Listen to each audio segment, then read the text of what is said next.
नमस्कार दोस्तों, मैं हूं सीए सचिंदर दीक्षित और आज हम एक्सप्लोर करेंगे इंडिया में स्टार्टअप इकोसिस्टम का ब्लूप्रिंट।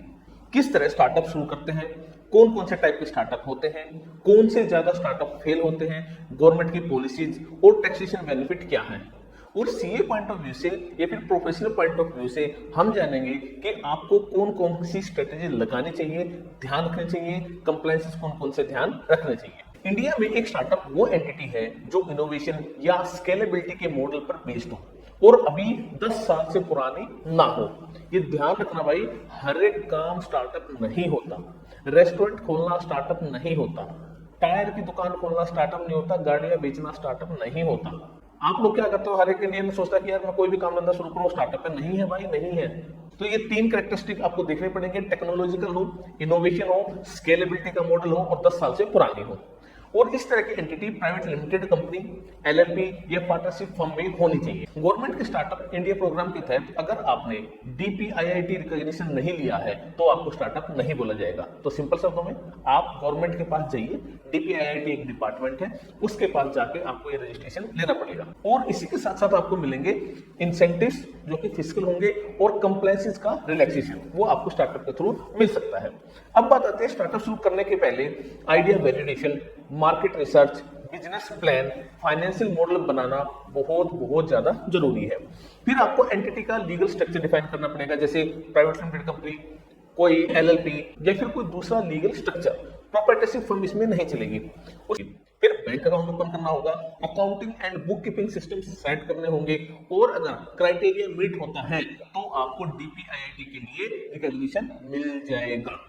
फंड रेजिंग स्टेजेस में आपको angel, seeds, VC, government grants या डेट ऑप्शन को एक्सप्लोर किया जाना चाहिए। आपको ध्यान रखना पड़ेगा सारे के सारे ऑप्शंस कि डेट भी लेना पड़ सकता है। लेकिन स्टैटिस्टिक्स बताते हैं, डाटा बताता है कि हर 10 में से लगभग 9 स्टार्टअप फेल हो जाते हैं पहले ही 5 साल में। ये जो है आपकी रिसर्च है, ये डिजाइन रिस्क की एक रिसर्च है, उसमें आपको बताया गया है। ये फेलियर कॉमन प्रॉब्लम्स की वजह से होते हैं, जैसे कि प्रोडक्ट या फिर मार्केट या फिर प्रोडक्ट और मार्केट का मिसमैच, लैक ऑफ फंड्स, गलत टीम ले लेना, ओवर स्केलिंग करना, वीक मार्केटिंग करना, कंप्लायंस इशू एक्सेट्रा।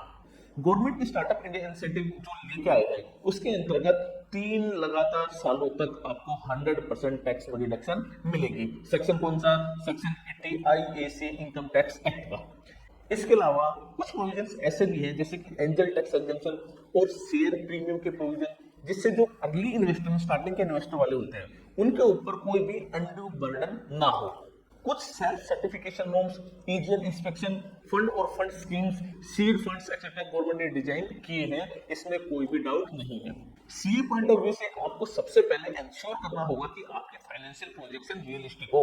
जो फाइनेंशियल प्रोजेक्शन क्या होगी, इसमें बताया जाता है कि अगले 5 साल में, 10 साल में आपका जो सेल हो वो यहाँ हो जाएगी, एम्प्लॉइज की पोस्ट यहाँ आ जाएगी, ये आपका प्रॉफिट आएगा, ये आपका ईपीएस आएगा। तो कई सारी बातें उस रिपोर्ट के अंदर बनते हैं, लेकिन वो रिपोर्ट आपको डमी नहीं बनवानी है, रियलिस्टिक होनी चाहिए, अचीवेबल टारगेट्स होने चाहिए।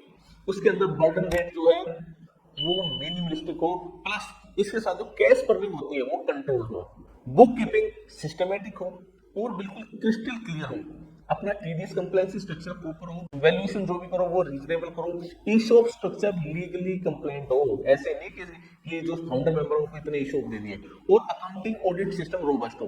डिजिटल इंफ्रास्ट्रक्चर पे भी भाई साहब आपको फोकस करना पड़ेगा, website, cloud, analytics, payment, API, security. अगर आपने ये बहुत बढ़िया कर ली, उस केस में आपका जो स्टार्टअप है बहुत अच्छे से चलेगा, बहुत अच्छे तरीके से रन करेगा। अगर आप इन सारी चीजें जो मैंने ऊपर बताई है फिर डिसिप्लिन से चलेंगे तो आपका स्टार्टअप सिर्फ सर्वाइव ही नहीं करेगा बल्कि स्केलेबल मॉडल बन जाएगा भाई। दोस्तों, अगर आपको ये वीडियो इंसाइटफुल लगा हो तो लाइक करिए, शेयर करिए, सब्सक्राइब करिए और नीचे कमेंट करके बताएं कि अगला वीडियो कौन सा टॉपिक पर बनाऊं, स्टार्टअप पे, अकाउंटिंग मॉडल पे, वैल्यूएशन वॉकथ्रू पे या फिर फंड रेजिंग टिप्स पे। मैं हूं सीए सचिन दीक्षित, मिलते हैं अगले वीडियो में, तब तक के लिए थिंक बिग और एग्जीक्यूट वेल। चलिए बाय।